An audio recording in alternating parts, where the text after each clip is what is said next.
In the name of Allah, the most beneficent, the most merciful. Assalamu alaikum. Welcome to my channel. This is Professor Musaddiq Farooq. I am Assistant Professor of English in Higher Education Department in the Government of the Punjab. If you are interested in this lecture and all the preceding lectures, previous lectures in this playlist titled PPSC, FPSC lectureship, then you are probably candidate for the post of lectureship in English, and the tests that will be conducted by Punjab Public Service Commission and Federal Public Service Commission. This is going to be lecture number 4 in this playlist, in this lecture series, and overall it will be lecture number 5 because I have not numbered the introductory lecture in this playlist, but you must watch that if you are going to be the candidate for this type of tests. And I have titled this lecture as Vocabulary 1. Since this lecture is going to be on the word trayer, I shall have to explain the meanings and the different shades and senses of different English words, so it is appropriate to deliver this lecture in Urdu language. अगर आपको ये lecture और इससे पहले जो lectures गुजर चुके हैं वो अच्छे लग रहे हैं, अगर आपके मुताबिक इसमें हेल्पफुल मटेरियल है, तो आपसे ये रिक्वेस्ट है कि इसको सब्सक्राइब कर लें मेरे चैनल को, और इसमें साथ ही बेल का आइकन एक होगा उसको क्लिक कर लें ताकि नोटिफिकेशंस आपको रिसीव हो जाएं जब भी मैं नया लेक्चर अपलोड करूं।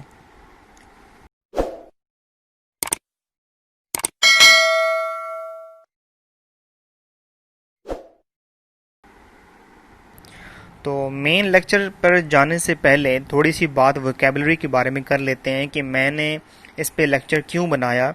जब हम पीपीएससी और एफपीएससी के लेक्चरशिप के बारे में बात कर रहे हैं तो इसके लिए भी अभी मैंने इंट्रोडक्टरी लेक्चर का जिक्र किया है। इंट्रोडक्टरी लेक्चर बहुत अहम है इस सीरीज़ में, अगरचे वो नंबरिंग में नहीं आता। मैंने ये बात की है कि ये लेक्चर नंबर 4 है, और अगर उस इंट्रोडक्शन वाले लेक्चर को भी शामिल करें तो ये लेक्चर नंबर 5 होगा। तो उस लेक्चर को लाजमी देखें, उसमें मैंने ये बताई थी बात कि मोस्ट प्रॉबली जो ट्रेंड को देखते हुए जो प्रीवियस टेस्ट्स हैं उस ट्रेंड को देखते हुए तवक्को की जा सकती है कि इस दफ़ा जो टेस्ट का पैटर्न होगा वो कुछ यूँ होगा कि तकरीबन 40 मार्क्स जो है ना आपके लिटरेचर में से होंगे, इंग्लिश लिटरेचर में से। उसके बाद 20 राउंड अबाउट 20 के आसपास जो आपके क्वेश्चंस हैं वो लिंग्विस्टिक्स में से हो सकते हैं। उसके बाद बाकी 20 मार्क्स जो हैं वो आपकी ग्रामर और वोकैबुलरी से होंगे। ग्रामर पे मेरी एक अलग प्लेलिस्ट है, अगर आप चैनल को सब्सक्राइब करते हैं तो आपके लिए ये भी हेल्पफुल होगा कि उसमें ग्रामर के लेक्चर्स भी हैं। एक अलग लेक्चर सीरीज़ है ग्रामर पे, उसमें यूजेज और ग्रामर पे मैं बात कर रहा हूँ।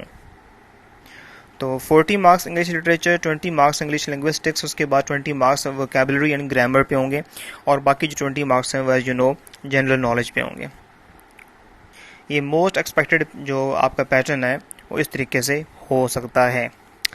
इसमें डेफिनेटली थोड़ी बहुत कमी बेशी हो सकती है, लिंग्विस्टिक्स के कुछ ज़्यादा हो सकते हैं, वोकैबुलरी ग्रामर के कुछ ज़्यादा हो सकते हैं, लेकिन ये है कि ज़्यादा फ़र्क नहीं होगा।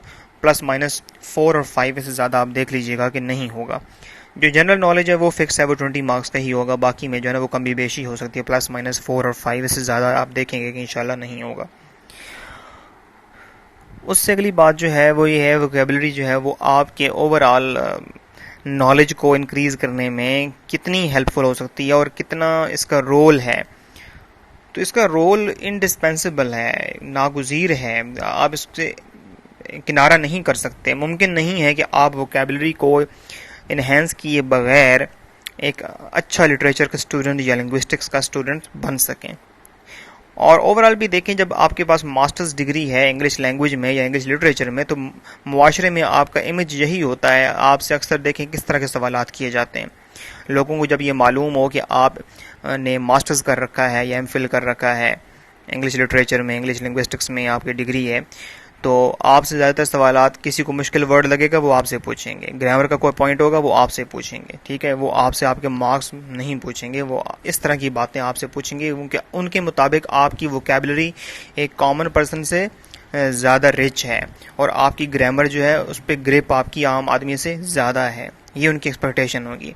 बहुत कम चांसेस इस बात के हैं कि कोई शेक्सपियर की कोटेशन आपसे इंटरप्रिटेशन उसकी पूछना शुरू कर देगा, या मिल्टन की कोई एपिक में से कोई रेफरेंस लेकर आपसे पूछना शुरू कर देगा, ना आप ये बताएं कि कौन सी बुक में से है। ठीक है, इस तरह की बातें बहुत कम आपसे पूछी जाएंगी। तो इसलिए ये बहुत ज़्यादा इंपॉर्टेंट है as far as your general social image is concerned. तो उस डिग्री को जस्टिफाई करने के लिए आपकी वोकैबुलरी जो है वो काफ़ी ज़्यादा रिच होनी चाहिए। दूसरी बात यह है कि वोकैबुलरी जो है आपके रीडिंग में बहुत ज़्यादा अहम किरदार अदा करती है। मैं हर लेक्चर के शुरू में आपसे यही कहा करता हूँ कि जितना ज़्यादा हो सकता है उतना ज़्यादा पढ़िए। देखिए, आप जितने भी लोगों से राय लेंगे कि इस टेस्ट को क्लियर करने का ज़्यादा से ज़्यादा इसमें स्कोर करने का तरीका क्या है, तो हर बंदा मुख्तलिफ आपको ओपिनियन देगा। देखिए, मेरी ओपिनियन ये है कि आप जितना ज़्यादा हो सकता है उतना ज़्यादा पढ़ें।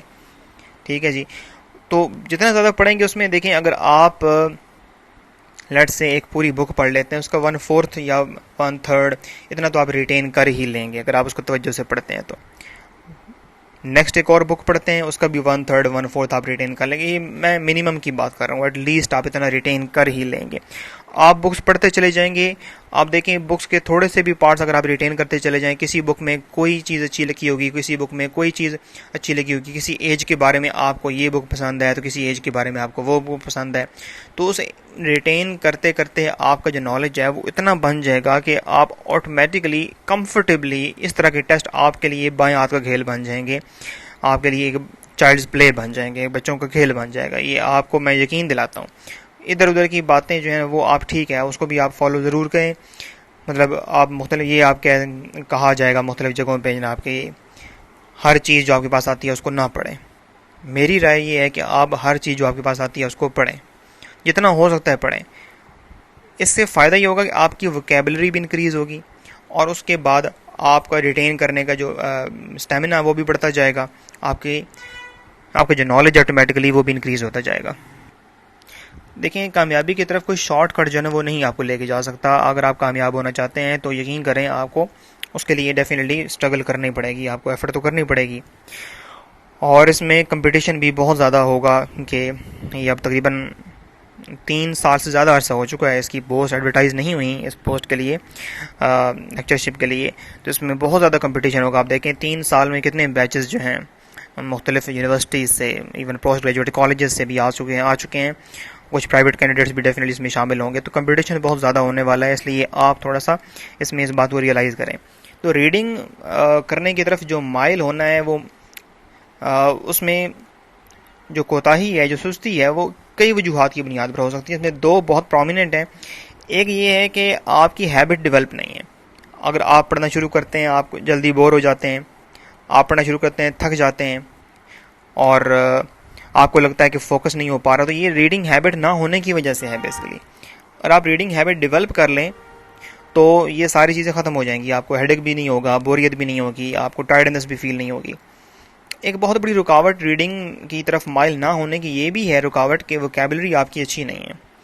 तो वोकैबुलरी जो है वो ऑटोमेटिकली आपकी इंप्रूव होगी अगर आप रीडिंग स्टार्ट कर दें, ज़रा उसको ज़रा एंड्योरेंस क्रिएट करें अपने अंदर और स्टेमिना क्रिएट करें, ज़्यादा पढ़ने की आदत डालें और ये आपके बहुत काम आएगी। लिटरेचर के स्टूडेंट को तो ख़ास तौर पर बहुत अच्छा है कि एविड रीडर होना चाहिए, बड़ा हम कह सकते हैं कि प्रोलिफिक किस्म का रीडर होना चाहिए। और जब आप एक बुक पढ़ना स्टार्ट करते हैं, शुरू में आपको अगर ये लगता है कि बहुत मुश्किल अल्फाज आ रहे हैं जिनकी मीनिंग्स आपको मालूम नहीं है, कि वहाँ पे रुकें मत। ये अगर आप रुकेंगे, डिक्शनरी बार बार खोलेंगे तो ये भी एक बहुत अजीब किस्म का प्रोसेस हो जाएगा और आप उस रीडिंग से भी कुता जाएंगे जल्दी। आप कंटेक्स्ट पे भरोसा करें, ठीक है।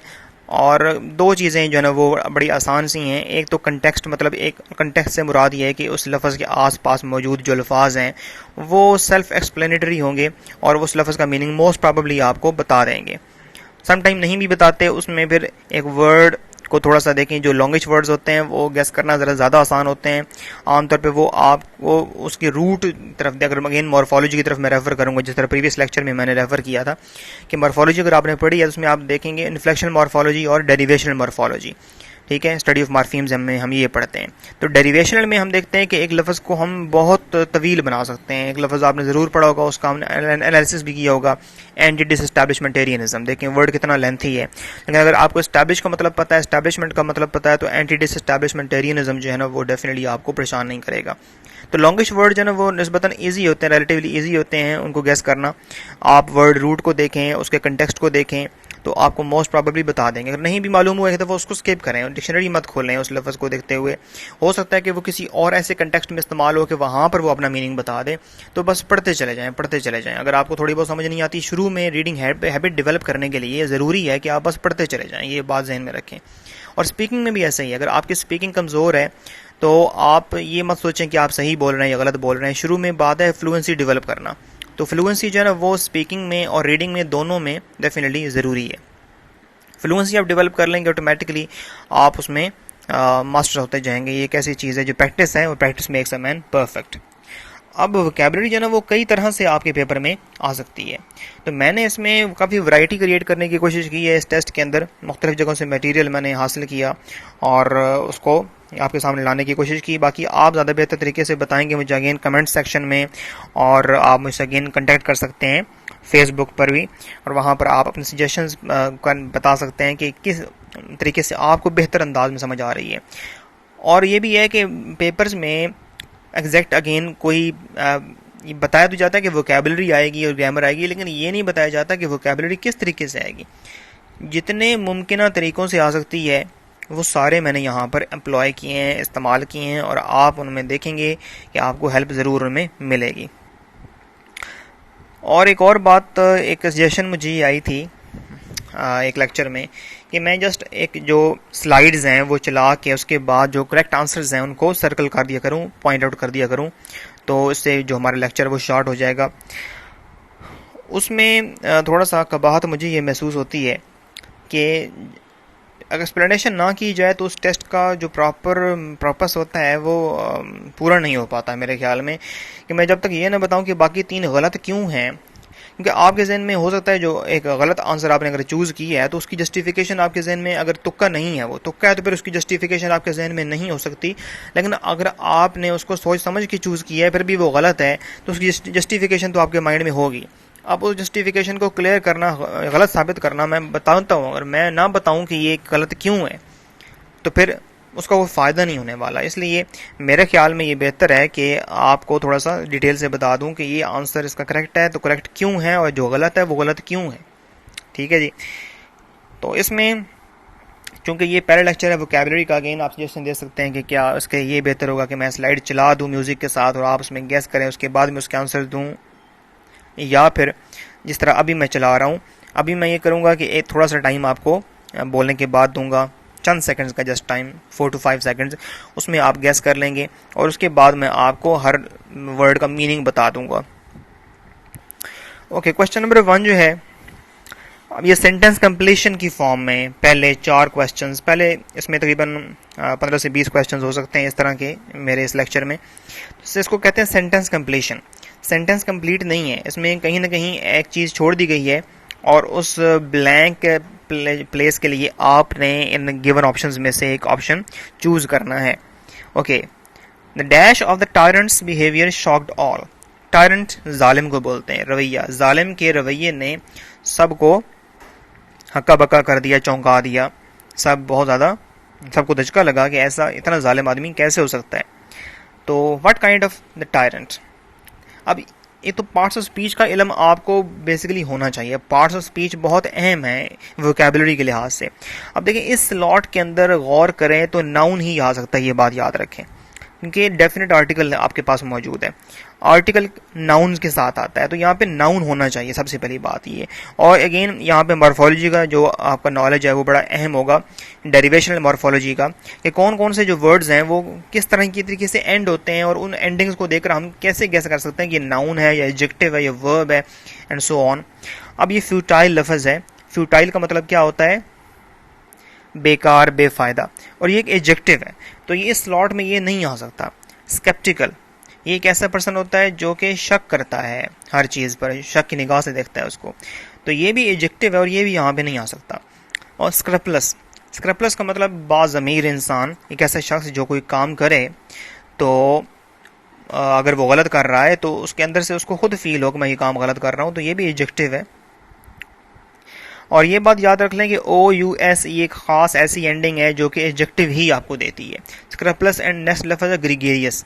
ग्रीगेरियस लफ्ज़ जो है ना, ये एक ऐसा शख्स होता है जो कि ग्रुप में बड़ा अच्छा फील करता है, यानी कि मिलनसार किस्म का होता है, सोशेबल किस्म का होता है, लोगों में घुल मिल कर रहना पसंद करता है, और ये भी एडजेक्टिव है। देखें ओ यू एस क्या मैंने कहा है, एडजेक्टिव होता है, तो ये एडजेक्टिव भी हमारे काम का नहीं है। तो लास्ट जो फिफ्थ ऑप्शन है डेप्रेविटी है। तो सबसे पहली बात हुई कि आई टी वाई ये एक नाउन एंडिंग है without any doubt. I T Y क्या है, नाउन एंडिंग है, ये नाउन ही है और हमें यहाँ पे नाउन ही चाहिए था।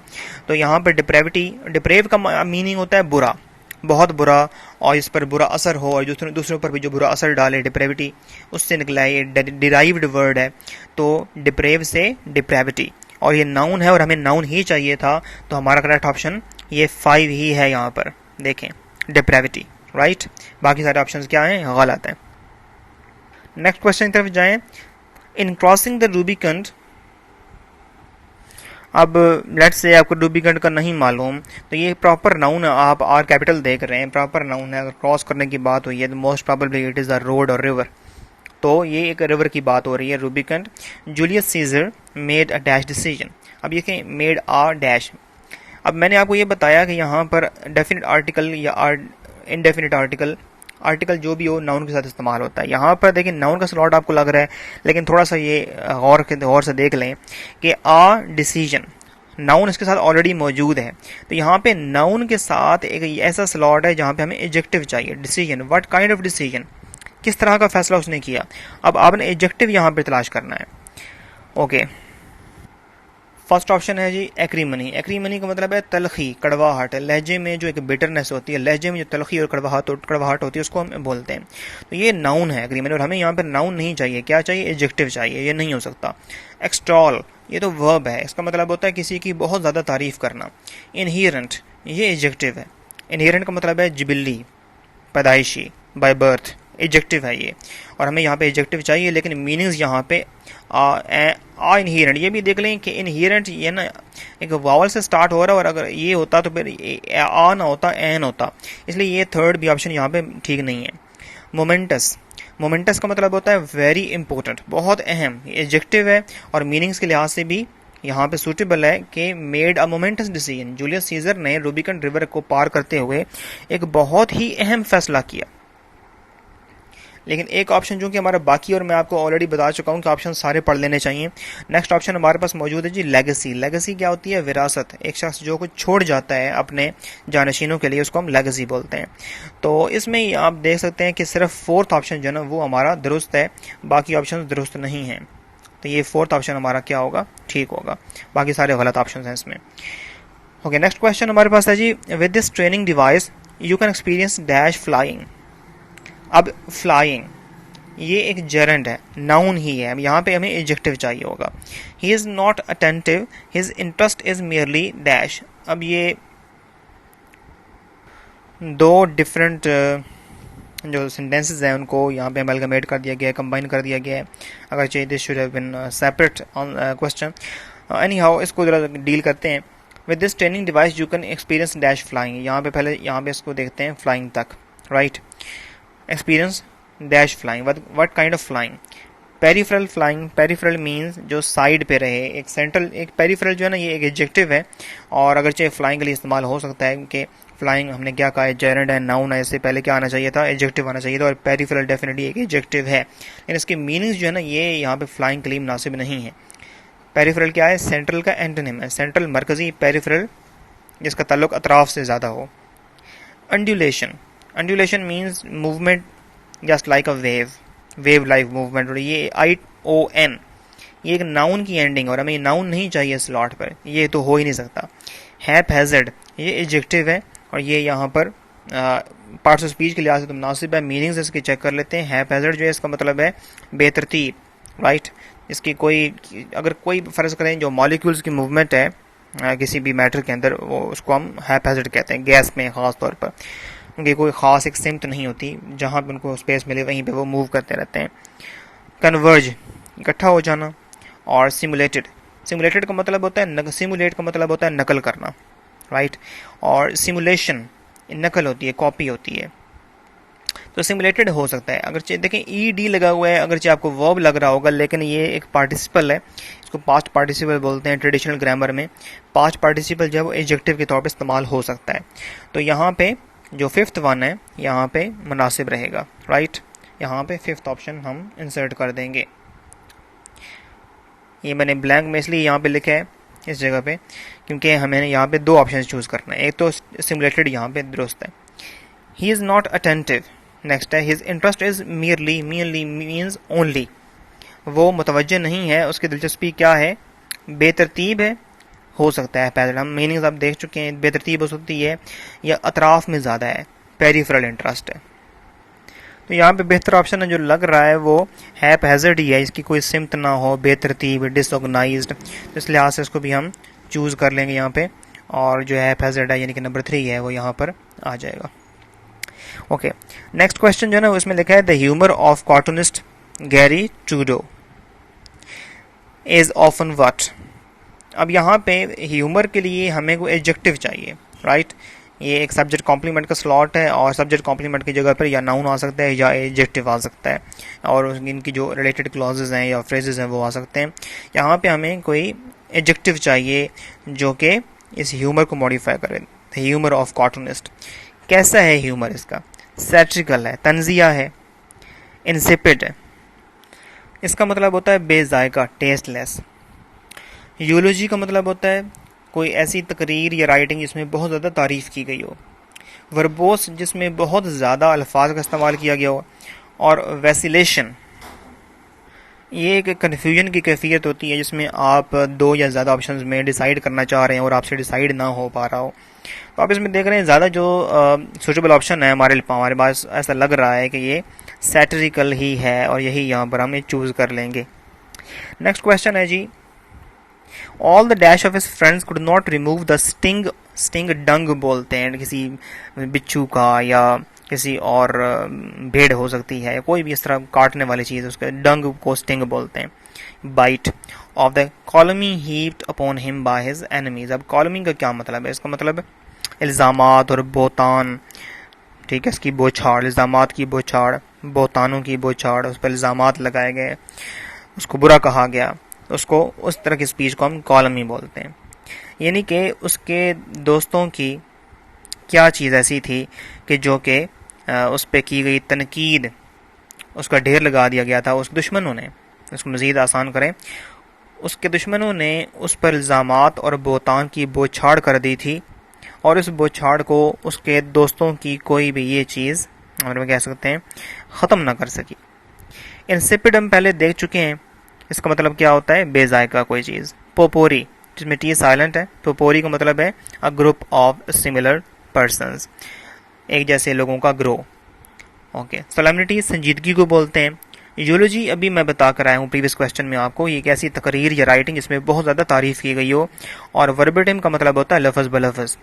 तो बड़ी क्लियर सी बात है, यूलोजी यहाँ पर लफ्ज़ आएगा, क्योंकि all the यूलोजी of his friends, उसके दोस्तों ने बहुत तारीफ़ की उसकी, लेकिन जितनी भी तारीफ़ें थीं वो उन इल्ज़ामात और बोहतानों का मदावा ना कर सकें जो कि उसके दुश्मनों ने उस पर बरसाए थे, इल्ज़ामात वगैरह। तो यहाँ पर कौन सा ऑप्शन दुरुस्त हुआ जी, यूलोजी, फोर्थ ऑप्शन जो है वो ठीक है यहाँ पे। नेक्स्ट देखें क्वेश्चन क्या है, दिस टिरनी, टायरेंट हम पहले पढ़ चुके हैं पहले क्वेश्चन में टिरनी जुल्म होगा, टायरेंट जालिम था। Tyranny was the dash of all that he had hoped for and he fought it with all strength. अब ये यहाँ पे भी नाउन आना चाहिए, the tyranny was the dash of all that he had hoped for.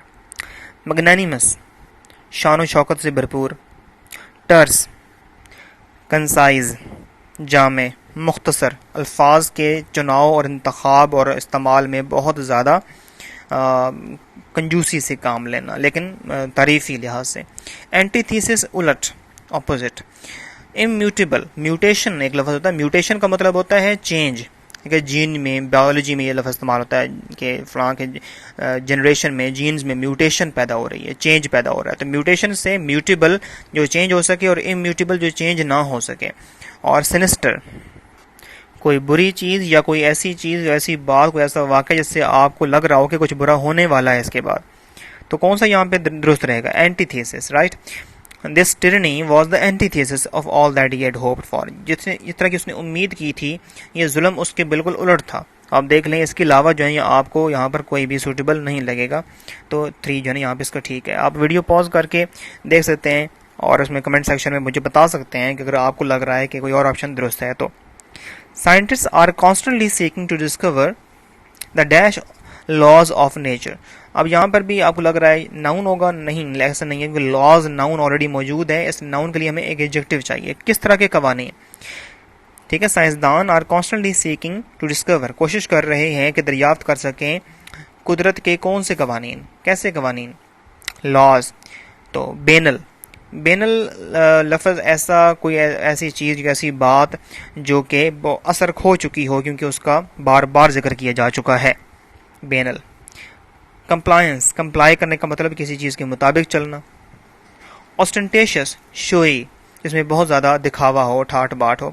Immutable, ये हम पहले पढ़ चुके हैं। यहाँ पर देखें, इस क्वेश्चन में आप ये देख सकते हैं, जो चेंज ना होते हों। इम्यूटेबल लॉज ऑफ नेचर, कुदरत के कवानीन जो डेफिनेटली वो चेंज बहुत कम होते हैं, ना होने के बराबर होते हैं, तो इम्यूटेबल ही कहेंगे। और इंडाइट, इल्ज़ाम को बोलते हैं, इल्ज़ाम लगाना। तो किस तरह के लॉज ऑफ नेचर? इम्यूटेबल, यही दुरुस्त रहेगा यहाँ पर। नेक्स्ट क्वेश्चन को देखें तो ये कहता है कि हर डैश स्पिरिट्स, एडजेक्टिव चाहिए हमें। किस तरह के स्पिरिट्स, किस तरह के जज्बात? Told us that she had one, उस तरह उसके कैसे जज्बात थे जिसने हमें बताया कि वो जीत चुकी है। वर्चुओसो, वर्ड है जी, वर्चुओसो एक ऐसा शख्स होता है जो कि बहुत ज़्यादा स्किलफुल हो। एबुलियंट, बहुत ज़्यादा जोशो खरोश और खुशी पर मबनी। मोरोस, इसका मतलब होता है इल टेम्पर्ड, बदमिजाज किस्म का शख्स जिसके मूड का कोई पता ना हो, किस वक्त बिगड़ जाए। और अनअब्ट्रूसिव, एक ऐसी चीज़ जो कि आपके किसी काम में रुकावट ना बने। और ऑस्टेरिटी, ये सादगी को बोलते हैं आसान अल्फाज में। तो यहाँ पे कौन सा ऐसा वर्ड है जो कि आपको ये बताता है किस तरह के जज्बात उसके थे जो बता रहे थे कि वो जीत चुकी है? तो ऑफकोर्स यहाँ पर एब्यूलियंट के अलावा कोई और ऑप्शन हमें सूटेबल नहीं लग रहा, तो ये हम ऑप्शन चूज़ कर लेंगे, ऑप्शन 2।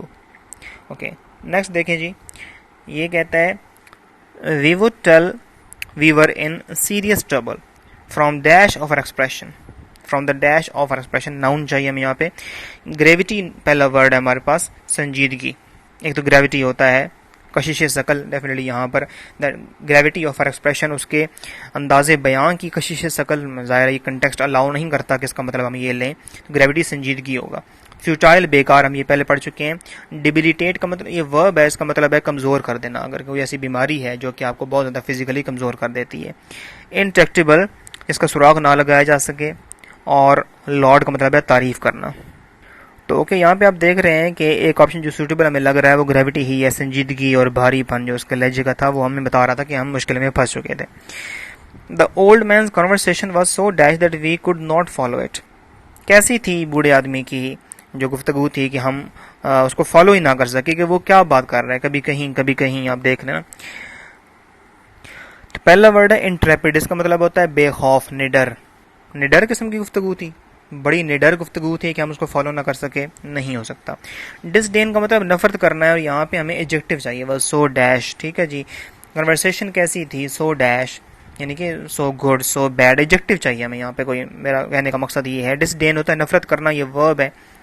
इंडल्जेंट, बहुत ज़्यादा किसी चीज़ में खो जाने वाली, इंटरेस्ट ज़्यादा लेने वाली किसी चीज़ के अंदर, तो इसमें भी ये वाज़े नहीं हो रही बात, अगर एडजेक्टिव के तौर पर इस्तेमाल इंटेलिजेंट होता है। प्रोफाउंड का मतलब गहरी, बहुत गहरी थी, हम उसको फॉलो ना कर सके, तो इसके चांसेस हैं। इसको स्टैंड बाई पे रख लेते हैं, लेकिन अगेन मैंने क्या कहा था, सारे ऑप्शंस पढ़ने चाहिए, हो सकता है इससे बेहतर ऑप्शन हमें मिल जाए। डिस्कर्सिव, डिस्कर्सिव का मतलब डिस्कर्जन क्या होता है? इधर उधर घूमना, यानी बूढ़े आदमी, वो जो हमारे पास बुजुर्ग थे सामने जिससे हम बात कर रहे थे, गुफ्तगू कर रहे थे, वो इतनी ऐसी बातें कर रहे थे, कभी कहीं की, मतलब रैंडम गुफ्तगू थी उनकी, और हम उसको फॉलो ना कर सके। एक चीज़ के बारे में गुफ्तगू करने लगते, हम उसको फॉलो करने लगते, तो वो किसी और टॉपिक पे चले जाते। उनकी गुफ्तगू क्या थी? डिस्कर्सिव। तो ठीक है जी, जो बात मैं आपको बताता चला आ रहा हूँ वो यहाँ पे दुरुस्त साबित हो रही है कि सारे ऑप्शंस को पढ़ लेना चाहिए एक बार। तो प्रोफाउंड अगर ये हो सकती थी, अगर डिस्कर्सिव ना होता तो प्रोफाउंड बेहतर होता। Profound is good but discursive is better, so it is the best option among all these options. The crickets crickets kept up and dash chirping. अब यहाँ पे कोई ऐसा एडजेक्टिव आएगा जो कि वावल से स्टार्ट होता हो और चिर्पिंग को मॉडिफाइड भी सही तरीके से कर रहा हो। चिर्पिंग चहचहाना उनकी बोलने की आवाज़ क्रिकेट्स की। Which disturbed our attempts to fall asleep, यानी कि शोर था एक खास किस्म का। क्रिकेट्स ये एनिमल है। ओके, अब इंसेसेंट ना रुकने वाली। एमिलियोरेट खुशहाल बना देना। इनागुरेट इफ्तिताह करना, आगाज़ करना। रोमिनेट के दो मतलब होते हैं। एक तो होता है जानवर अगर बैठता है जगाली करता है, फर्ज करें भैंस है, गाय है, तो वह खा लेती है, फिर मैदे से वापस मुंह मिलाकर जगाली करती है, उसको रोमिनेट बोलते हैं। या फिर सोच विचार करना। एम्बेलिश का मतलब है सजाना संवारना। तो यहाँ पे आप देख रहे हैं सिर्फ एक ही चीज़ है, ऑप्शन 1 जो सूटेबल आपको लग रहा है, ये इंसेसेंट, ये ऑप्शन दुरुस्त है यहाँ पे इसके लिए। ठीक है जी, फर्स्ट ऑप्शन, यानी ना रुकने वाली उनकी जो आवाज़ थी, शोर था, उसने हमें सोने ना दिया। अगला जो सवाल है वो ये, if we dash people to positions of unimportance we shall lose the services of trained personnel, यानी कि जो वर्किंग पीपल होते हैं उनको बोलते हैं स्टाफ मेंबर्स को। तो अगर हम लोगों को अनइम्पोर्टेंट प्लेस पे, यानी फ़र्ज़ करो अगर एक को हम मैनेजर बना रखा है हमने और उसको हम फिर मैनेजर से सीट से हटा कर फिर नीचे ले आते हैं, डीमोड कर देते हैं, तो इस तरह हम उन लोगों को डिस्करेज करेंगे, उनकी सर्विसेज को खो देंगे। तो इफ़ वी डैश पीपल, हम क्या करते हैं लोगों को? प्रोलिफिक तो एडजेक्टिव है, इसका मतलब होता है वसी, बहुत ज़्यादा तादाद में, मिकदार में, क्वालिटी में, किसी भी चीज़ में। तो ये तो यहाँ पे नहीं हो सकता। डिप्रेविटी बुरापन, ये हम पहले देख चुके हैं। इफ़ वी, ये भी नाउन है, हमें यहाँ पे वर्ब चाहिए। If we dash people. Commodious भी एडजेक्टिव है, वसी, कुशादा। रेलीगेट का मतलब डिमोट करना ही होता है, यानी कि बैकग्राउंड में धकेल देना, पुश बैक। और नेक्स्ट लफ्ज़ हमारे पास है जी विट्रियोलिक, तनकीद पर मबनी, बहुत ज़्यादा तनकीद पर मबनी, और ये भी एडजेक्टिव है। तो इससे बड़ा आसान सा हमारे पास इंतखाब बन गया कि हमारे पास सिर्फ एक ही ऐसा ऑप्शन है जो कि वर्ब है, बाकी सारे एडजेक्टिव्स हैं। तो ये चौथा ऑप्शन हमारा ठीक हो जाएगा। नेक्स्ट देखें जी, we were distressed by his dash what. During his, यहाँ पे नाउन आना चाहिए। During the recent grave crisis, मौजूदा बहरान में हम बहुत परेशान हुए उसकी किसी खास चीज़ की वजह से। फ्रिवलिटी, केयरलेसनेस, राइट। इम्प्लिसिट, इम्प्लिसिट जो चीज़ वाज़े ना हो, एक्सप्लिसिट का एंटोनिम है। डेकेडेंस, जवाल को कहते हैं डेकेडेंस, तनज़्ज़ुली को, नीचे की तरफ जाना, प्रोग्रेस से वापस रेट्रोग्रेशन की तरफ जाना। ल्यूसिड क्लैरिटी को बोलते हैं वाज़ेपन, किसी अंदाज़े बयान की जो क्लैरिटी होती है उसको हम ल्यूसिडिटी बोलते हैं, उससे ल्यूसिड है। और नेक्स्ट मोमेंटस हम पहले पढ़ चुके हैं, वेरी इंपॉर्टेंट। तो क्या लफ्ज़ यहाँ पे ठीक हुआ जी हमारे पास? फ्रिवलिटी, मैंने क्या कहा है? केयरलेसनेस। तो उसकी जो लापरवाही है उसने हमें बहुत परेशान किया, क्योंकि जो क्राइसिस था वो बड़ा इंतहाई गंभीर किस्म का बहरान था और वो बंदा बड़ा केयरलेस था, इसलिए हमारे पास जो करेक्ट ऑप्शन है वो क्या है? Frivolity. As he grew older he became famous as a dash and benefactor of the needy. Benefactor होता है मोहसिन, एहसान करने वाला, ज़रूरतमंदों का मोहसिन बनकर उभरा। अब ये इसके यहाँ पे एंड अगर है लगा हुआ, इसका मतलब ये है कि यहाँ पर भी कोई पॉजिटिव वर्ड ही आएगा और होगा भी adjective, noun sorry, dash and benefactor of needy. Philanthropist, philanthropist ऐसा शख्स होता है जो इंसानियत से मोहब्बत करता है। इसका एंटोनिम है मिज़anthropist। और लिटरेचर के स्टूडेंट होने के नाते आपने जोनाथन स्विफ्ट को पढ़ा होगा, गलिवर्स ट्रैवल्स, उसमें जो लास्ट वॉयज है, हिनोनिम्स या वेनम्स भी उनको बोलते हैं, उनको हम कह सकते हैं कि जोनाथन स्विफ्ट ने खुद को मिज़anthropist साबित किया है उसमें, याहू के तौर पर इंसानों को पेश करके। फिलंथ्रोपिस्ट इंसानियत से मोहब्बत करने वाला शख्स होता है। और सक्सिंक्ट, ये भी अंदाज़े बयां है जो कि बड़ा क्लियर और समझ में आने वाली होता है। और विस्कोसिटी, गाढ़ेपन को बोलते हैं। रिक्लूस एक ऐसा शख्स होता है जो गोशन नशीन होता है। और होमोजेनस एक ऐसा मिक्सचर होता है जिसमें उसके जो पार्टिकल्स उसके अंदर डिजॉल्व हैं वो बड़े इवन प्रोपोर्शन में डिजॉल्व होते हैं। तो यहाँ पे सिर्फ एक फिलंथ्रोपिस्ट एक ऐसा वर्ड है जो हमें लग रहा है कि बेहतर तरीके से बेनिफैक्टर के साथ कम्बिनेशन बना रहा है। He no longer was dash and when he saw what they were talking about. He no longer was, अब ये एडजेक्टिव के तौर पर यहाँ कोई लफ्ज़ हम चूज़ करेंगे। Unbridled, बेलगाम, जिस पर कोई कंट्रोल ना हो। Affirmation, affirmation का मतलब तायीद होता है, हाँ में हाँ मिलाना। Pervasive, छा जाने वाला। Esoteric, एसोटेरिक का मतलब कोई ऐसी बात जो कि इतनी ज़्यादा गहरी हो, जो कि बहुत कम लोग जिसको समझ सकें। और स्केप्टिकल कोई ऐसा शख्स जो कि बहुत ज़्यादा शक करता हो। तो यहाँ पर यही फिफ्थ ऑप्शन जो है ना, मुझे लग रहा है कि ये ठीक है, क्योंकि पहले वो शक कर रहा था, लेकिन जब उसको पता चला कि वो क्या कह रहे हैं जो उसके मुखातिब हैं, तो फिर वो स्केप्टिकल ना रहा। बाकी देखने बेलगाम और तायद करना, इवन अनब्रिडल्ड एडजेक्टिव है, चले ठीक है, लेकिन बाकी जो अल्फाज अफर्मेशन तो नाउन है, परवेसिव एडजेक्टिव है, छा जाने वाला, बाकी यहाँ पे सेट नहीं हो सकते। द ब्रेथ, चौड़ाई, ऑफिस, लेकिन यहाँ पे चौड़ाई के जहन में यानी कि ज़मन में नहीं जाएगा, बल्कि वसत की सेंस में जाएगा। उसके जो नॉलेज की, उसके इल्म की जो वसत है। Impressed two students who had access to his dash discussions, उसकी डिस्कशंस कैसी थी, उसका इल्म बड़ा वसी था, तो उसकी डिस्कशन डेफिनेटली। डिस्पर्स का मतलब होता है फैल जाना, रैंडमली फैल जाना। पेरिफेरल, जो अतराफ में ज़्यादा हो। एक्रीमनी, तलखी, कड़वाहट, हम ये पहले पढ़ चुके हैं सारे अल्फाज तकरीबन। और एसोटेरिक जो है ना, वो मैंने कहा ऐसी गहरी बात जो कि बहुत कम लोग समझ सकें। और इंसिपिड, बेजायका। तो यहाँ पर एक फोर्थ ऑप्शन हमें सूटेबल लग रहा है, जो कि दुरुस्त है। ठीक है, आप इस वीडियो को पॉज करके दोबारा मेरी डिस्कशन जो सुन सकते हैं ज़्यादा क्लैरिटी में। Definitely you have the option of it. Next है जी, he was concerned only with dash matters specially the daily stock market quotations. अच्छा, यहाँ पर भी डैश मैटर्स, हमें एडजेक्टिव चाहिए, और एडजेक्टिव में रेडिकेट वर्ब है, नहीं हो सकता। रेडिकेट का मतलब होता है जड़ से उखाड़ फेंकना। मंडन, मंडन का मतलब होता है मादी, जिसका ताल्लुक सिर्फ हम कह सकते हैं पैसे से हो, मटेरियलिज्म से हो। सोलेमनिटी भी संजीदगी को बोलते हैं, सीरियसनेस को। ग्रॉटस, बहुत ज़्यादा इसमें लायानियत हो, बेमानियत हो इसके अंदर। डायलेटरी, डायलेट होता है आँख की पुतली फर्ज कर फैलती है, सुकुड़ती किसी चीज़ का फैलना, उसको डायलेट का मतलब होता है फैलना।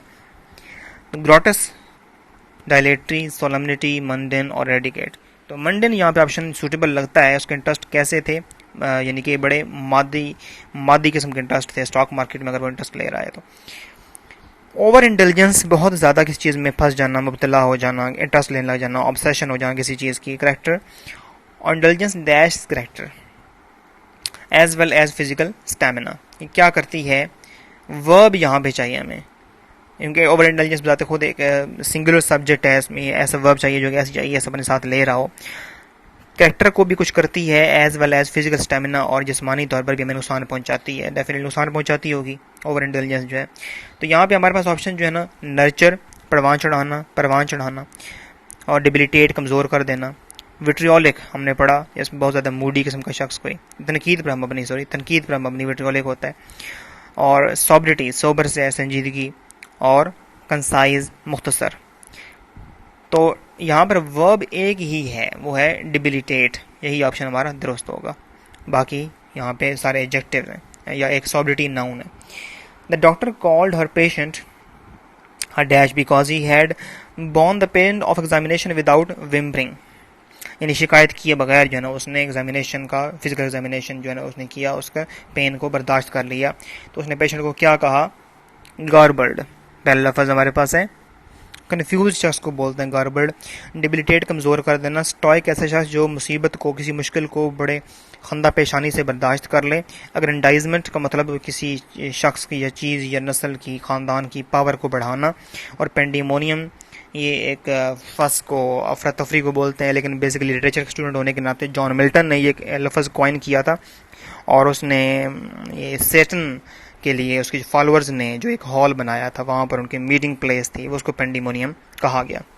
तो यहाँ पर एक लफ्ज़ जो हमें सूटेबल लगा वो था स्टॉइक, जो मुश्किलात को आसानी से बर्दाश्त कर ले।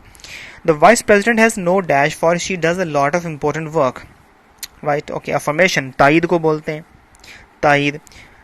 और एक्सटैटिक, ओवरजॉयड हम कह सकते हैं, जो खुशी से फूला ना समाए। और सिनिक्योर या साइनिक्योर, दोनों इसके लिए प्रोनाउंसिएशंस ठीक हैं। साइनिक्योर कोई ऐसी पोजीशन होती है, ऐसी नशिस्त होती है, असामी होती है, जिसमें आप काम बहुत कम करते हैं लेकिन आपको पे किया जाता है उसके लिए, ठीक है, काम ना होने के बराबर होता है।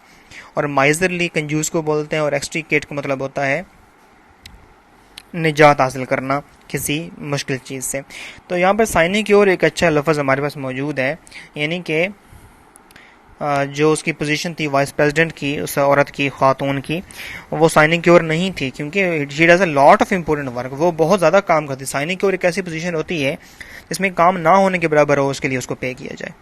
ओके, अब जो नेक्स्ट ग्रुप ऑफ क्वेश्चंस आपके पास आ रहे हैं, इनमें सिनोनिम्स आपको दिए गए हैं। आपने लफ्ज़ चूज करना है कि कौन सा सूटेबल ऑप्शन है जिसके लिए वो सारे सिनोनिम्स आपको दिए गए हैं। तो ये भी एक बहुत अच्छा आपके लिए वोकैबुलरी की प्रैक्टिस है, इसको ज़रूर फॉलो कीजिएगा। तो पहला देखें जो ग्रुप ऑफ वर्ड्स है, अपोजिट। अपोजिट का क्या मतलब होता है? मुनासिब। तो बाकी सारे भी इसी यानी कि शेड्स, इन मुख्तलिफ शेड्स, मुनासिब की ही मुख्तलिफ शेड्स हैं। Apposite, apropos, apt, befitting, felicitous, opportune, pertinent, seasonable, seemly. यहाँ पे कौन सा ऑप्शन दुरुस्त होगा? मैं थोड़ा सा इसको जूम करके आपको दिखा देता हूँ। Amorous, amorous means related to love, romance. Voracious लालची को बोलते हैं। एक्विट का मतलब होता है रिहा कर देना, रिलीज कर देना। अप्रोप्रिएट का मतलब मुनासिब है, और अलायंस का मतलब इत्तेहाद होता है। तो आप क्लियरली देख रहे हैं कि यहाँ पर हमारे पास एक ही सूटेबल ऑप्शन होगा, वो होगा अप्रोप्रिएट। राइट, ये हमारा करेक्ट ऑप्शन है। नेक्स्ट हमारे पास ग्रुप ऑफ वर्ड्स है जी, इम्पायस। इम्पायस, पायस का मतलब होता है पाकबाज, मुत्तकी। और इस लिहाज से अगर देखा जाए, राइट, इम्पायस क्या होगा? जो कि मुत्तकी ना हो, यानी कि गुनाहगार किस्म का शख्स। इर्रेवरेंट, रेवरेंस इज़्ज़त को बोलते हैं, रेवरेंट जो कि इज़्ज़त ना करता हो किसी की। प्रोफेन, जो गुस्ताखियाँ करता हो। सेक्रिलिजियस, गुस्ताखाना, ठीक है, बेहरमती करने वाले। ये सारे गुनाहगार के सेंस में आ रहे हैं, गुस्ताखी करने वाले और तौहीन करने वाले एडजेक्टिव्स हैं। इसमें ब्लास्फेमस सबसे अच्छा वर्ड है यहाँ पे हमारे पास, ऐसा लग रहा है, लेकिन सारे ऑप्शंस पढ़ लेते हैं। एंशिएंट, कदीम। अब्यूज़, गाली देना। एस्पेरिटी, लहजे की सख्ती को बोलते हैं एस्पेरिटी, जो पहले हम इसके लिए लफ्ज़ पढ़ चुके हैं एक मज़ीद। तो ये वर्ड अगर देखें तो ये एक्रीमनी के सिनोनिम के तौर पे हम कह सकते हैं। पहले एक्रीमनी हम लफ्ज़ हमने पढ़ा, एक्रीमनी शुरू के क्वेश्चंस को अगर आप देखें। एफीमरल वो चीज़ होती है जो कि फ़ानी हो और बड़ी जल्दी उसका वजूद ख़त्म हो जाता हो, टेम्परेरी वो वजूद में आती हो। तो यहाँ पे बड़ा क्लियरली हमारे पास ऑप्शन जो है ना वो क्या है जी, ब्लास्फेमस, गुस्ताखाना। ये खाके वगैरह जो आप वसल्लम की बेहरमती के लिए ब्लास्फेमस लफ्ज़ इस्तेमाल होता है, अक्सर इस्तेमाल होता रहता है, ये आपके लिए न्यू वर्ड नहीं होना चाहिए। ओके, नेक्स्ट वर्ड हमारे पास है जी, ग्रुप ऑफ वर्ड्स है, अनऑर्थोडॉक्स, हेटेरोडॉक्स, आइकॉनोक्लास्ट, पैगन। देखिए, आइकॉनोक्लास्ट लफ्ज़ जो है ना वो आपने लिटरेचर के स्टूडेंट होने के नाते जॉर्ज बर्नार्ड शॉ और हेनरी गिब्सन के लिए इस्तेमाल होता है। उर्दू में कहते हैं बुत शिकन, यानी कि एक ऐसा शख्स जो कोई ऐसी बात जो कि एक एस्टैब्लिश्ड ओपिनियन या ट्रूथ के खिलाफ जाए और उसको तोड़ के रख दे और लोगों की ओपिनियन बिल्कुल चेंज कर दे।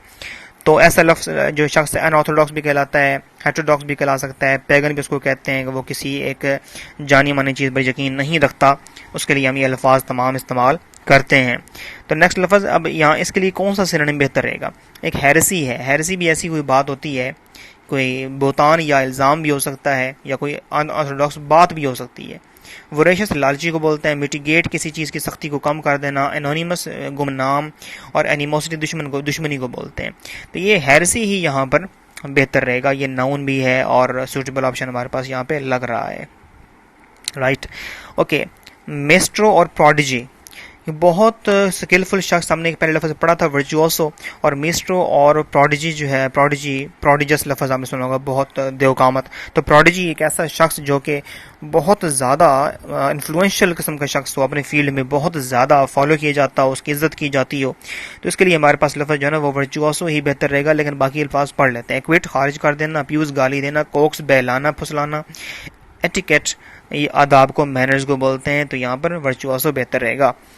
ओके, पार्सिमोनियस और स्टिंगी, कंजूस को बोलते हैं, ये दोनों कंजूस के लिए लफाज हैं। ओके, नेक्स्ट है ब्लेटेंट। ब्लेटेंट होता है जो कि बिला रोक टोक बात जो ना वो कह देता हो, दूसरों की फीलिंग्स का ख्याल रखे बगैर। इम्प्रॉम्प्चू होता है बगैर तैयारी की कोई बात के या कोई काम किए जाने वाला हो। फ्रूगल, कंजूस को बोलते हैं। एक्लेम, जो ना वो तारीफ करना, मान लेना, एडमिट कर लेना, ये भी इसके मतलब होते हैं। ऑडियस होता है पुरमुशक्कत। तो एक ही यहाँ पे अल्फाज जो लग रहा है हमें वो है फ्रूगल, कंजूस के तौर पे इस्तेमाल हो सकता है। तो ये यहाँ पे अल्फाज हमारे लिए बेहतर रहेगा। ओके, नेक्स्ट स्लाइड पे चलते हैं। ये है जनाब फ्यूसिलेट, ऑनस्लॉट, बम्बार्डमेंट, असॉल्ट, हमला। क्या एक लफ्ज़ है जो कि इन तमाम को डिस्क्राइब कर रहा है? ये हमला। तो इस सेंस में देखें तो यहाँ पर जो गिवन ऑप्शंस हैं हमारे पास वो क्या है जी? अफीमरल लफ्ज़ हम पहले पढ़ चुके हुए हैं, और इसका मतलब हमने क्या देखा था, जो कि बड़ी थोड़ी देर के लिए वजूद में आता हो कोई भी चीज़, उसको अफीमरल बोलते हैं, आर्जी। बेम्यूज़, कंफ्यूज कर देना। सरप्राइज हैरान कर देने से इस्तेमाल होता है। डिंगी, बेरौनक, ड्रैब, डल, अनइंटरेस्टिंग। बेविच का मतलब होता है मशहूर कर देना, जादू कर देना, सहरतारी कर देना, और बेराज का मतलब हमला होता है। तो ये बेराज ऑप्शन हमारे लिए दुरुस्त है, यही लास्ट ऑप्शन। नेक्स्ट है हमारे पास लफ्ज ट्रैगिवर्सेट, इक्विवोकेट, एवेसिव एंड एल्यूसिव। अब इसके पास इसलिए हमारे पास देखते हैं ऑप्शन कौन कौन से हैं। ऑप्शन है हमारे पास जी लेबल, बोतान वगैरह लगाना। अरे इसका मतलब क्या होता है, ये सारे अल्फाज। इक्विवोकेट, इसका मतलब होता है इधर उधर की घुमा फिरा के बात करना, सीधी सीधी बात ना करना, ठीक है जी। तो लेबल, बोतान लगाना, इल्ज़ाम लगाना, किसी पर कोई स्कैंडल वगैरह थोप देना। प्रीवेरिकेट का यही मतलब होता है घुमा फिरा के बात करना, बिजार, अजीबो गरीब, ऑडियस पर मुशक्कत, एप्रोबेट, तनकीद वगैरह करना। तो अब हमारे पास जो सूटेबल वर्ड लग रहा है वो क्या है जी, प्रीवेरिकेट, यही लफ्ज़ हमारे पास मुनासिब रहेगा। नेक्स्ट वर्ड है जी असर्बिटी, अक्रीमनी। अक्रीमनी देखें हमने लफ्ज़ पहले पढ़ा हुआ है, लहजे की कड़वाहट, तलखी वगैरह। और एनिमस, एंटेगनिज्म, एंटीपैथी। अब अल्फाज बाकी देख सकते हैं। तो इनके लिए सारे लहजे की तलखी कड़वाहट वगैरह जो है ना, उसके लिए हमारे पास कौन सा ऑप्शन मुनासिब रहेगा। एनिमोसिटी, दुश्मनी को बोलते हैं। जीनियोलॉजी, ये हम बोलते हैं शजरा नस्ब, शजरा नस्ब, यानी कि कोई किसी का किसका बेटा है, किसका पोता है, और सो ऑन, बाकी उसके सारे शजरा नस्ब हम गिनवा देना। बाइस्ड, इसका मतलब पार्शल, जानिबदार। फ्रूगल, कंजूस, अभी हम पढ़ के आ रहे हैं। डॉडल का मतलब होता है वक़्त ज़ाया करते रहना या झिझकना, इसके ये दो सेंसेस होते हैं। तो यहाँ पे जो हमें मुनासिब लग रहा है वो एनिमोसिटी ही है, कड़वाहट, लहजे की तलखी, दुश्मनी वगैरह यहाँ पर मुनासिब रहेगा। ओके, नेक्स्ट है एक्साइल, जिला वतन कर देना, वतन बदर कर देना, निकाल देना। एक्सपेल, रस्टिकेट, आउटलॉ, आउस्ट, सारे अल्फाज इसके लिए हैं जिला वतन कर देने के सेंस में। ओके, इरेसिबल लफ्ज़ जो हमारे पास पहला वर्ड है जो ऑप्शंस में, इसका मतलब होता है जो बड़ी आसानी से गुस्से में आ जाता हो। होडविंक, धोखा देना। एपैथी, दुश्मनी वगैरह। बैनिश, जिला वतन कर देना। और कमेंडेबल, काबिल तारीफ को बोलते हैं। तो हमारे पास जो मुनासिब जहाँ पे लफ्ज़ लग रहा है वो क्या है जी, बैनिश, राइट। नेक्स्ट हमारे पास जो ग्रुप ऑफ वर्ड्स है वो है पेटुलेंट, पीविश, डिस्पैटिक, और इसके बाद है डिस्पेप्टिक था, सॉरी पहले। Okay, cantankerous, irritable, bilious. अब यहाँ पे इरिटेबल तो ऐसा लफ्ज़ है जिसका आपको पता है कि जो आसानी से गुस्से में आ जाए, तो बाकी सारे भी उसी शेड्स में आ जाते हैं। बिलियस भी झगड़ालू किस्म का शख्स जो है उसको हम बोलते हैं। तो उसके लिए हमारे पास जो मुनासिब वर्ड्स यहाँ पे मौजूद हैं, प्रोफ्यूज़, प्रोफ्यूज़ घना होता है, इसकी ग्रोथ बहुत ज़्यादा हो। इरेसिबल, अभी हम पढ़ के ऊपर आ रहे हैं, आप देख रहे हैं, इसका मैंने यही बताया था, झगड़ालू किस्म का जो आसानी से गुस्से में आ जाए। पेस्टिलेंस, हम किसी ताउन, वबा को बोलते हैं, इस तरह अभी कोरोना वायरस हमारे पास है। एमिएबल, दोस्ताना। और नेक्स्ट वर्ड है लूड, मार को बोलते हैं। तो यहाँ पर एक ही ऑप्शन जो सूटेबल हमें लग रहा है वो है किसी को कन्फ्यूजन के बगैर इरेसिबल। नेक्स्ट वर्ड हमारे पास है जी, अब यहाँ पे आपने सिनोनिम गेस करने हैं। यहाँ पे अल्फाज जो है ना ज़्यादा नहीं है, एक ही लफ्ज़ हमें पास दिया गया है। बोर एक ऐसा शख्स होता है जो कि बड़ा जंगली किस्म का शख्स हो, जिसके इल मैनर्ड हो, गैर महज़ब किस्म का शख्स, उसको हम बोर बोलते हैं। एबहॉरेंट, काबिल नफ़रत, राइट, काबिल नफ़रत, एबहॉरेंट। बारबेरियन, जंगली। एग्रीमेंट, इत्तफाक। ऑगरी, शगुन, साइन ऑफ गुड और बैड लक। और आर्टिकुलेट, आर्टिकुलेट का मतलब एक तो होता है इजहार करना, और बाकी शख्स को भी बोलते हैं। यहाँ पर बारबेरियन एक ऐसा शख्स है जो हमारे पास लग रहा है कि बोर का सिनोनिम मुनासिब रहेगा। Attract, beguile, decoy, entice, layer और मैग्नेटाइज। ये लफ्ज़ मैं बोल के दे रहा हूँ, अगर इनफैक्ट अगर इन केस अगर आपके लिए ये छोटे ज़्यादा बारीक अल्फाज लिखे हुए हैं तो मैं बोल के आपको दे रहा हूँ। तो ये सारे लुभाना, माइल करना, अट्रैक्ट करना, अपनी तरफ खींचना, उसके लिए हम इस्तेमाल करते हैं। फ्लर्ट, खींचना नहीं होता, खुद खींचने की कोशिश करना ये होता है। अल्योर, लुभाना होता है। ये मुनासिब वर्ड लग रहा है। बाकी देखते हैं। एलिविएट, किसी चीज़ की सख्ती को कम करना। प्रोफाउंड, गहरा। और आर्टिकुलेट हम पहले पढ़ चुके हैं। तो मुनासिब वर्ड हम यहाँ पे क्या रहेगा, यहाँ पर अल्योर, लुभाना। नेक्स्ट वर्ड हमारे पास है जी वीटल, इनवेजाइल, कैजोल, बहलाना। तो इसके लिए हम पहले लफ्ज़ कोक्स पढ़ चुके हैं, यहाँ पर मौजूद है, इसको हम चूज़ कर लेंगे, लेकिन उसके बाद बाकी जो ऑप्शन हैं उनको भी देख लेते हैं। ऑडियस पर मुशक्कत, थेराप्यूटिक, जिसका थेरेपी से इलाज हो, इलाज से मुतल्लिका। कोक्स, बहलाना। एग्रीमेंट, इत्तफाक। और हेरेसी हम पहले पढ़ चुके हैं, जो कि लोगों की ओपिनियन के ख़िलाफ़ बात होती है। पैलिएट और एक्सटेन्यूएट, किसी चीज़ को कमज़ोर कर देना, सख्ती को कम कर देना। बिविज का मतलब मशहूर कर देना, सहर तारी कर देना। मिटिगेट, सख्ती को कम कर देना। एल्योर, लुभाना। बेजार, अजीबो गरीब। बेसीज, मुहासरा कर लेना, घेरा, तंग कर लेना। तो ऑप्शन जहाँ पे दुरुस्त होगा वो क्या है जी, अल्योर। सॉरी, अल्योर नहीं होगा यहाँ पे, ऑप्शन होगा जी मिटिगेट। नेक्स्ट वर्ड है जी रेप्रिहेंसिबल, डिप्लोरेबल, जो आपको बॉटम पे नजर आ रहे हैं आखिरी ये स्लाइड में, वो है काबिल नफरत और काबिल तनकीर। तो बारबेरियन जंगली होता है, पेस्टिलेंस वबा होती है, मेलंकली अफसरदापन, यानी कि परेशानी, प्रोफाउंड गहरा, और कंडेमेबल काबिल मजम्मत। यही इसका दुरुस्त ऑप्शन होगा, condemnable. Okay, next word again हमारे पास ग्रुप ऑफ वर्ड्स, इसको जरा अगेन जूम करते हैं। Premonition, for warning, potent, for boarding, board, for shadow, और प्री सेंटिमेंट। पहले से किसी चीज़ का इल्म हो जाना, कोई पता चल जाना कि कुछ बुरा होने वाला है या अच्छा होने वाला है, तो पहले से पता चल जाना, ये इसका जो है ना यहाँ पे सेंस आ रहा है। तो मेलंकली, सस्पिशियस, एमरस, ऑगरी और बोस्टफुल। ये ऑगरी यहाँ पर बेहतर रहेगा। बाकी हम देखें, सस्पिशियस मशकूक होता है, amorous related to love and romance, boastful बहुत ज़्यादा शोखा शख्स। रेवनस, रेपेशियस, इनसेशबल, एविड। इनसेशबल देखें सेटिस्फाई करने से जिसका पेट कभी न भरे, बहुत ज़्यादा लालची, ठीक है जी। तो लफ्ज़ यहाँ पर पहला लफ्ज़ है बैंटर। तो बैंटर का मतलब है तंग करने वाले कुछ अल्फाज या कोई जुमले वगैरह जो किसी के लिए बोले जाते हैं दोस्ती में या इवन किसी भी सिचुएशन में। परफंक्ट्री कैजुअल होता है, कैजुअल सरसरी, लापरवाह। वोरेशियस लालची को बोलते हैं। कंडेमेबल काबिल मजम्मत होता है, प्रोफ्यूज घना होता है। यहाँ पर वोरेशियस लफ्ज़ जो है वो बेहतर रहेगा। अब्रेसिवनेस, असर्बिटी, एसिडिटी, एक्रिमनी, कड़वाहट, एलर्जी की तलखी हम पहले पढ़ चुके हैं, और बाकी सारे भी इसी शेड में होंगे। तो इसमें देखें जी हमारे पास अल्फाज हैं जो ऑप्शंस में। स्करिलस, स्करिलस वो शख्स होता है जो कि किसी के बारे में बुरी खबरें और गलत बातें, बदनामी की बातें फैलाता फिरे। बाउंटी, माल गनीमत को भी बोलते हैं, और किसी चीज़ की बोतात को भी बोलते हैं, ज़ाती को। एटिकेट, मैनर्स को बोलते हैं। एग्रीमेंट, इत्तफाक को बोलते हैं। एस्पेरिटी जो है ना वो हार्शनेस को बोलते हैं, हार्शनेस, सख्ती। तो यही लफ्ज़ जो है ना वो एस्पेरिटी, यही लफ्ज़ यहाँ पर मुनासिब लग रहा है हमें। लहजे की सख्ती, तलखी, कड़वाहट जो है ना उससे इसके लिए सारे अल्फाज दिए गए हैं। नेक्स्ट लफ्ज़ है ब्लाइट, पेंडेमिक, प्लेग, कॉन्टेजन, एपिडेमिक, वबा। वबा के लिए हम पहले लफ्ज़ पढ़ चुके हैं, एक कौन सा था, पेस्टिलेंस, यहाँ पे मौजूद है। ग्रेंडिलोकेंट, कोई ऐसी ज़ुबान, अंदाज़े बयां, कोई शख्स जिसका बहुत ही एक्स्ट्राऑर्डिनरी किस्म का अंदाज़े बयां हो, बहुत ज़्यादा फसीह बलीग इसका अंदाज़े बयां हो। पेस्टिलेंस वबा को बोलते हैं। डिस्कॉर्ड से है यानी झगड़ालू किस्म का शख्स। इम्प्रॉम्प्टू, बगैर तैयारी के। और डेपल, जिसमें डॉट्स वगैरह लगे हुए हों, उसको हम बोलते हैं पेस्टिलेंस। यहाँ पे डेफिनेटली लफ्ज़ हमारे पास ठीक रहेगा।